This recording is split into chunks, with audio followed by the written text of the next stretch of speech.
Hi friends, prawn gravy பார்க்கலாமா? கடாயில் எண்ணெய் ஊற்றி சோம்பு, கருவேப்பிலை, வெங்காயம் போட்டு நல்லா வதக்கிக்கோங்க.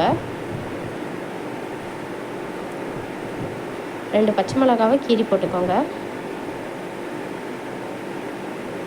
வெங்காயம் கண்ணாடி பதம் வந்ததுக்கப்புறம் 1 ஸ்பூன் இஞ்சி பூண்டு பேஸ்ட்டு சேர்த்துக்கோங்க. நான் இஞ்சி பூண்டு பேஸ்ட் இப்போ அரைச்சி போட்டுக்கிட்டேன். நீங்கள் அதேமாரி பண்ணிங்கன்னா இன்னும் டேஸ்ட்டு நல்லாயிருக்கும். 2 தக்காளி அரைச்சி வச்சுருக்கேன், அதையும் சேர்த்துக்கோங்க. நல்லா கலரி விடுங்க. கொஞ்சம் ஓரளவுக்கு வதங்கட்டும்.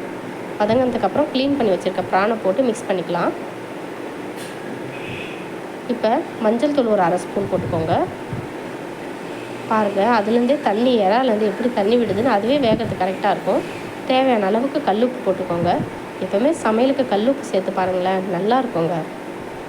2 ஸ்பூன் அளவுக்கு நான் காஷ்மீர் சில்லி மிளகாய்த்தூள் சேர்த்துருக்கேன். நீங்கள் நார்மல் மிளகாய்த்தூள் கூட சேர்த்துக்கலாம். 2 ஸ்பூன் தனியாத்தூள், 1/2 ஸ்பூன் கரம் மசாலா, ஒரு 1/2 ஸ்பூன் சீரகத்தூள் போட்டிருக்கேங்க. நீங்கள் சீரகத்தூள் சேர்த்து பாருங்களேன், ரொம்ப டேஸ்ட்டாக இருக்கும், வேறு லெவலில் இருக்கும்.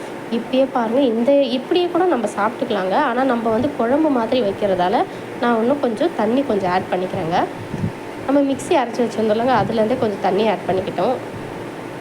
இப்போ பாருங்கள், நல்லா கொதிக்குது, எண்ணெய் பிரிஞ்சு வருது பாருங்கள். ஒரு டைம் நல்லா அடி பிடிக்காமல் கிளறி விட்டுக்கோங்க. சாதமும் நம்மளுக்கு ரெடி ஆகிடுச்சுங்க, குழம்பும் ரெடி ஆகிடுச்சு. இப்போ தட்டில் போட்டு ஒரு புடி பிடிக்க வேண்டியதான். நல்ல சூடான சாதம், சூடான குழம்பு, அது கூட மீன் வறுவல், சூப்பர்.